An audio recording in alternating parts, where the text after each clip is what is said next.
Olá meus amigos, tudo bem com vocês? Dr. Alessandro Dantas aqui na área com vocês e vamos dar continuidade ao nosso curso, nosso projeto Advogado de Sucesso.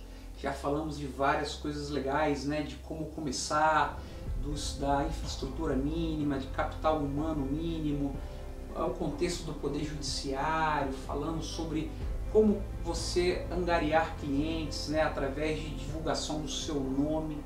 E aí vamos agora falar o seguinte: surgiu aquele tão esperado primeiro cliente, aquele cliente que leu um artigo seu, aquele cliente que viu um vídeo seu, ou até mesmo um cliente que foi indicado por um amigo seu.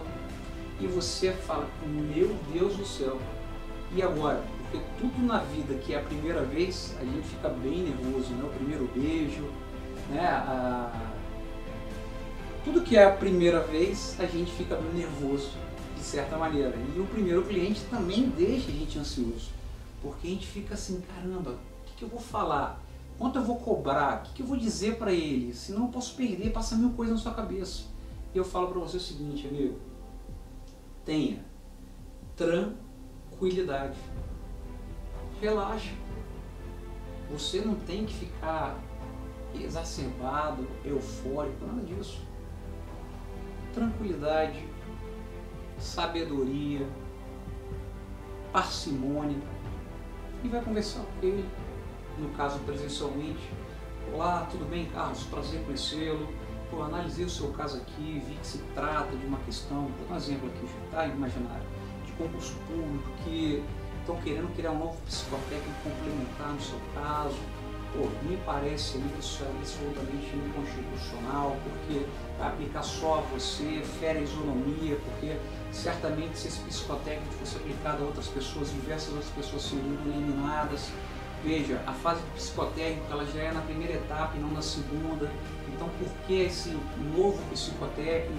Então veja, você vai conversando com ele, batendo papo, numa boa. Tá certo? Senta com ele, se você tiver aquilo que eu te falei, já tem uma estrutura, tem uma secretária, pergunta se ele aceita um café, uma água, um chá, e pede a secretária para trazer, e explica para ele a situação. E aí aquilo que eu falo. Detalhe, você vai fechar um cliente, vamos supor, você tem então não é uma pessoa com autoridade e notoriedade, até porque eu estou falando do seu primeiro cliente. Mas, então o que eu sugiro que você faça? Antes da reunião, você vai pedir para ele mandar um e-mail narrando o caso dele. Para quê? Porque por mais que você saiba aquela matéria, você tem que saber tudo sobre o caso dele no dia da reunião.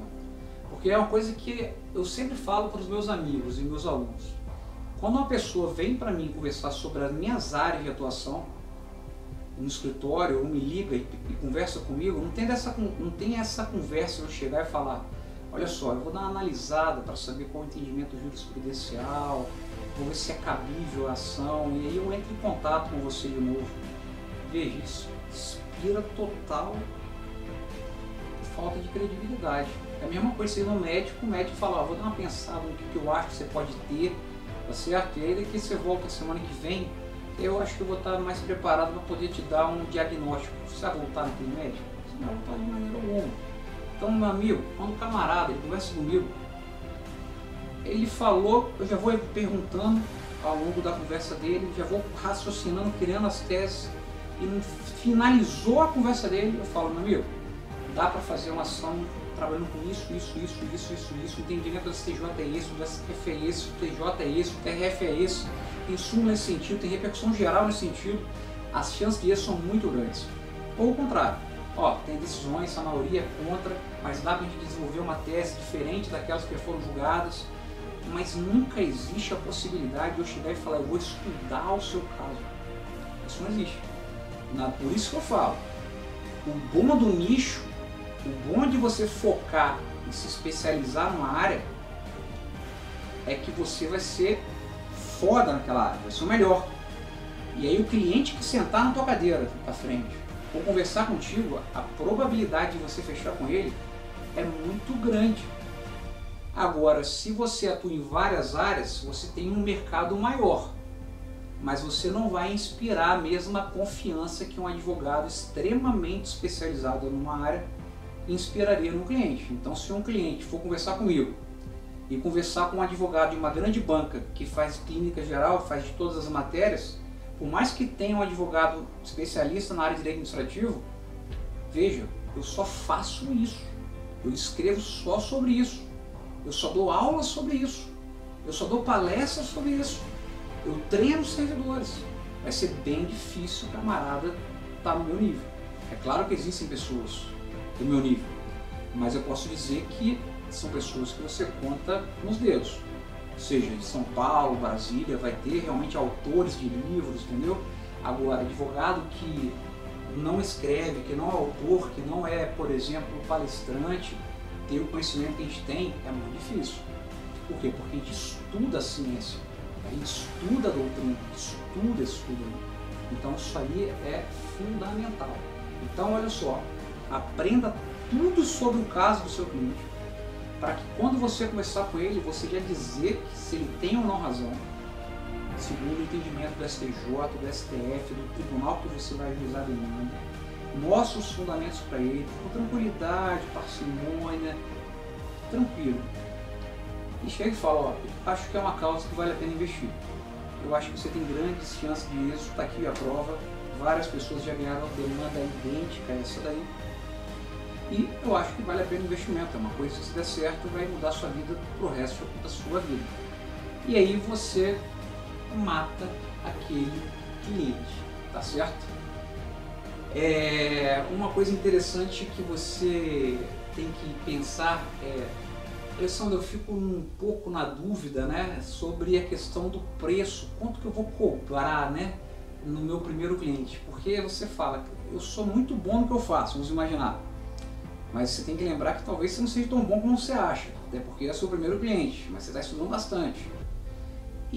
Mas você estudou muito para aquele caso, muito. Mas ele é seu primeiro caso. Quanto você vai cobrar dele? Você vai cobrar a mesma coisa que, por exemplo, eu cobraria, se fosse um tema da minha área? Ou vai cobrar um valor menor, por mais que você consiga fazer uma petição tão boa quanto a minha? Então perceba que tem que ter uma ponderação, porque você está começando agora, tá certo? E tem pessoas que estão muito mais avançadas do que você. Mas por outro lado, você não pode prostituir a advocacia. Você não pode chegar e botar um preço irrisório no seu trabalho. Então você tem que ver quanto vale o seu trabalho, mas levando em consideração que você está começando agora, tá legal? De fato você vai ter algumas demandas que você vai ter que cobrar um valor que não no futuro será bem maior, esse que no começo não é tão alto, e você vai ter que administrar essa ação até o final. É assim que a vida funciona. Depois, com o tempo, você vai aumentando os seus valores, tá legal? Mas um preço razoável talvez de trabalhar é seguir a tabela do OAB. Você chega e fala, ó, inclusive é até proibido cobrar valor inferior ao OAB, só em casos excepcionais eu posso cobrar valor inferior ao da tabela. E aí uma maneira às vezes de facilitar a vida do seu cliente é dividir para ele. Divide o valor que você cobrar em 5 parcelas, 10 parcelas, e aí ele consegue pagar você numa boa. Então essa sacada aí de valores, você, para poder chegar ao valor com tranquilidade, você tem que pensar tudo isso. Você está começando agora, é seu primeiro cliente, pensa em como dividir para ele.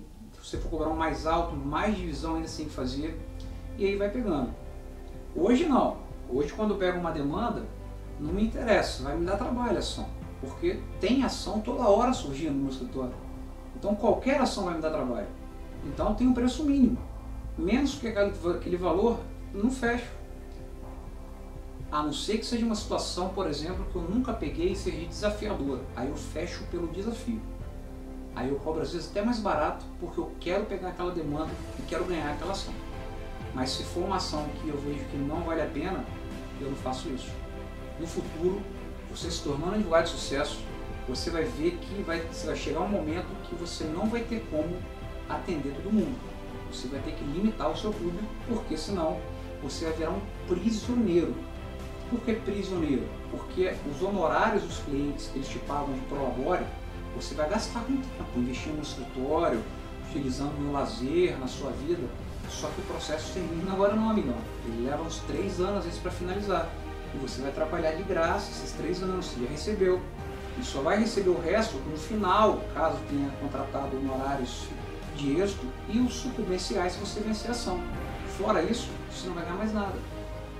Então, acontece muito isso. Você tem que ter muito cuidado de, às vezes, não pegar muito cliente com valor baixo, porque senão você pode ficar, de certa maneira, com um elefante branco na mão.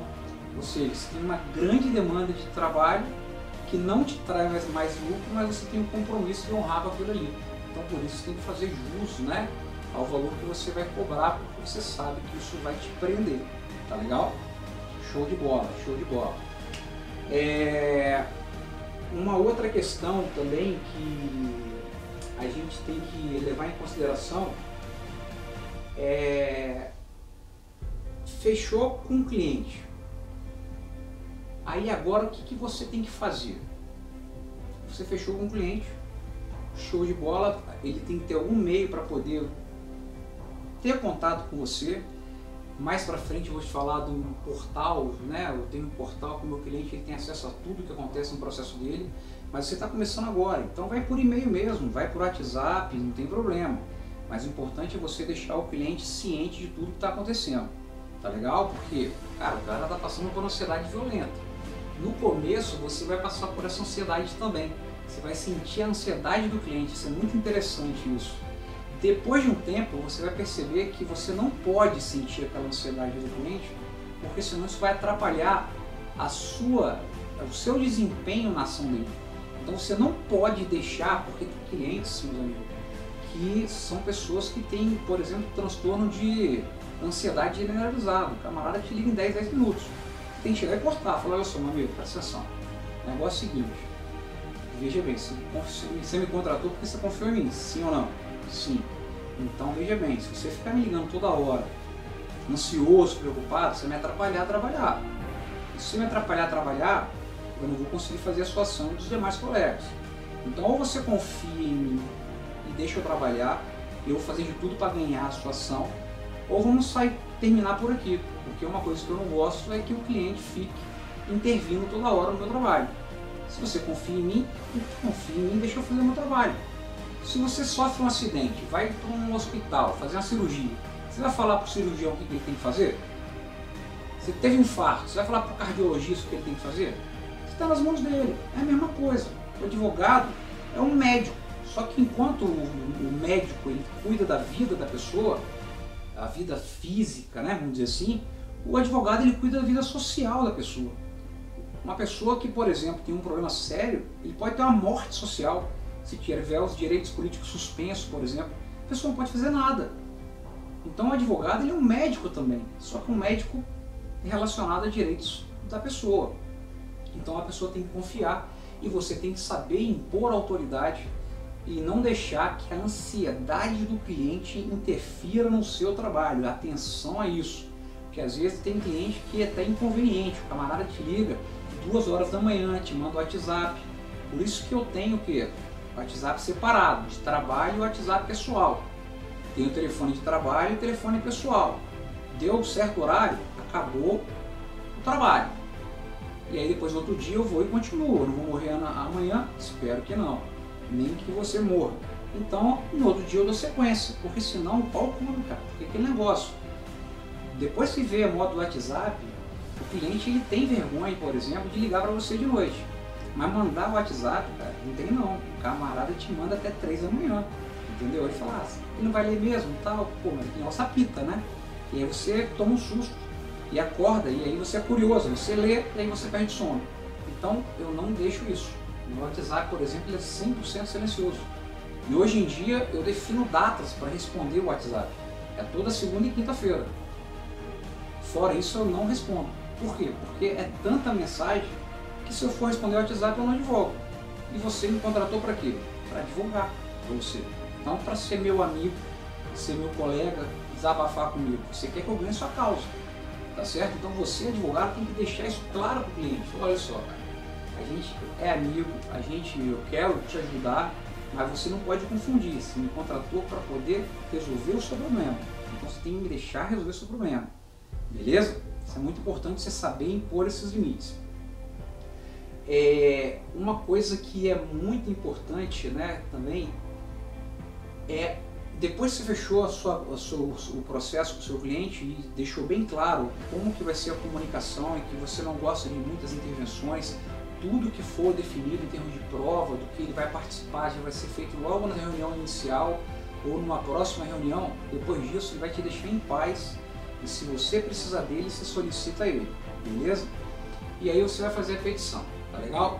Eu vou falar sobre a petição inicial num próximo bloco, na próxima aula, porque eu vou falar como tem que ser a petição hoje, em tempos de judiciário, em crise, judiciários hiperlotados. Show de bola? Até a próxima. Um abração.